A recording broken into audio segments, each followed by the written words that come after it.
ಹೋದ ಕಾಲುವೆ, ಅಪಾರ ಪ್ರಮಾಣದ ಹತ್ತಿ ಬೆಳೆ ಜಲಾವೃತ. ಸುಮಾರು 60ಕ್ಕೂ ಹೆಚ್ಚು ಎಕರೆ ಜಮೀನಿನ ಬೆಳೆ ನೀರು ಪಾಲು. ಬೆಳೆ ಹಾನಿಯಿಂದ ವಡಗೇರಾದ ಅನ್ನದಾತರ ಕಂಗಾಲು.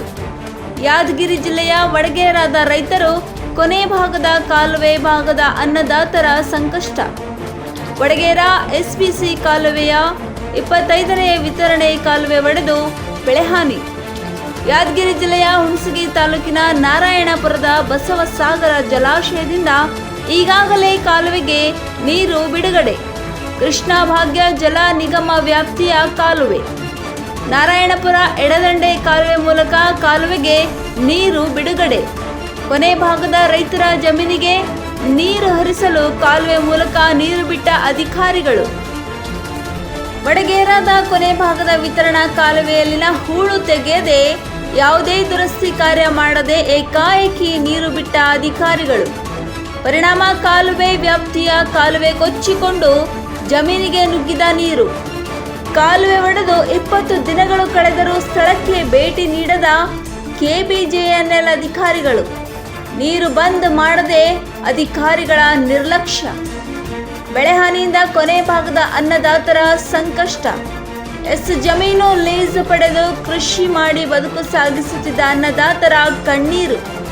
ಸರ್ಕಾರ ಸೂಕ್ತ ಪರಿಹಾರ ನೀಡಬೇಕು, ಇಲ್ಲದಿದ್ದರೆ ನೇಣು ಬಿಗಿದುಕೊಂಡು ಸಾಯುತ್ತೇವೆಂದ ರೈತ ಮಹಿಳೆ ನರಸಮ್ಮನ ಅಳಲು. ಪ್ರತಿ ಎಕರೆಗೆ 1 ಲಕ್ಷ ರೂಪಾಯಿ ಪರಿಹಾರ ಕೊಡಬೇಕು. ನೀರು ಬಂದ್ ಮಾಡಿ ಕಾಲುವೆ ದುರಸ್ತಿ ಮಾಡುವಂತೆ ರೈತರ ಒತ್ತಾಯ. ರೈತರು ನಾವು ಬೀಜ ಎಣ್ಣೆ ಇದೆಲ್ಲ ತಂದೀವ್ರಿ. ನಮಗೆ ಮಾಹಿತಿ ಇಲ್ಲದೆ ನೀರೆಲ್ಲ ಬಿಟ್ಟು 35-40 ಎಕರೆ ಮ್ಯಾಲೆ ಜಮೀನು ಹಾಳಾಗದ್ರಿ. ನೀರು ಧಾರಾಭಾರ ನೀರು ಓದ್ತದ. ಎಲ್ಲರೂ ಸಣ್ಣ ಪುಟ್ಟ ರೈತರು ಇದ್ದೀವಿ. ಈಗ ಅದ್ರಾಗ ನಾವು ಹೆಣ್ಣರು ಮಕ್ಕಳ ಕಟ್ಟಿಗೆ ಹಗಲ ರಾತ್ರಿ ದುಡಿಬೇಕ್ರಿ. ನಾವು ಅದ್ರಾಗ ಬರೋದ ಒಂದೇ ಬೆಳೆ, ಅದು ಒಂದು ಬೆಳೆ ನಾಶವಾಗೋಯ್ತು. ಈಗ ಸರ್ಕಾರ ಅದಕ್ಕೆ ಏನಾನ ಪರಿಹಾರ ಕೊಟ್ರೆ ನಮ್ಮಂಥವ್ರದ್ದು ಬಡವ್ರದ್ದು ಹೊಟ್ಟೆ ತುಂಬ ಇದಾಗತ್ತೆ ರೀ.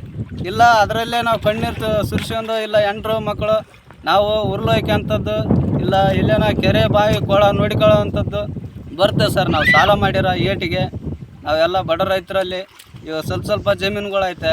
ಅದರಲ್ಲಿ ಒಬ್ಬೊಬ್ರದ್ದು ಜಾಸ್ತಿನೇ ಇದೆ. 35-40 ಎಕರೆ ಜಮೀನು ಫುಲ್ಲು ನಾಶ ಆಗಿದೆ ಸರ್.